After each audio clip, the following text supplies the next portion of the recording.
The creation of the Universal Declaration of Human Rights on December 10th in 1948 promised to protect every person and their natural rights to life. Despite this, there are still those who have had their basic human rights violated.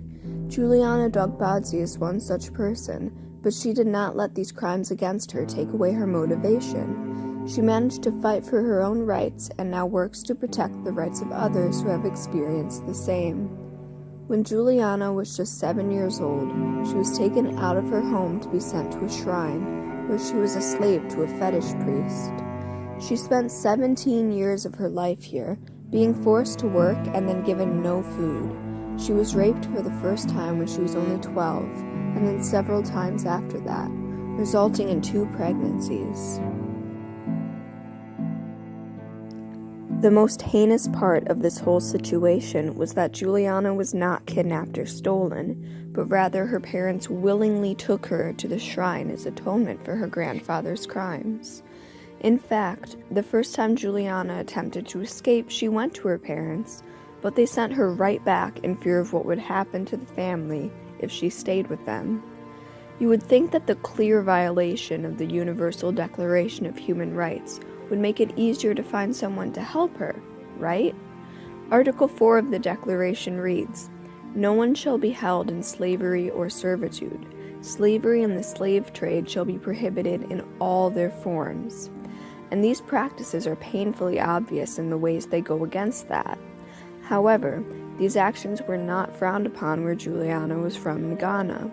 Some have argued that the Declaration is mostly based on Western views and concepts, and I believe that can be seen to be true.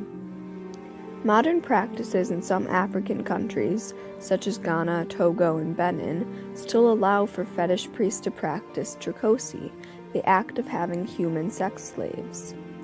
It wasn't until a man from the organization International Needs Ghana came to the shrine that Juliana saw an opportunity to escape permanently. She snuck away with her children, making it to the site of International Needs Ghana. The members of the organization taught her many life skills and worked to keep her away from the priest as she learned. Afterwards, Juliana tried to go back and aid others who were suffering like she was. She said, "There are more women who remain in the shrine who need help. No one is going to represent them better than someone who has been in the shrine and who has gone through the pain. Someone who can tell the world what happens in the shrine. If no one stops this practice, we will all have to die in pain." Showing great bravery, she returned to these shrines. Juliana told her own story to the women being kept there, trying to diminish the fears they were so bound by. She tells them what she is presently doing, that she is alive and better off.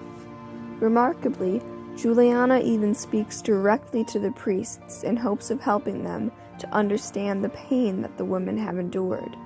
She has been banned from entering certain shrines, has received threatening letters, and has been openly confronted because of what she is doing.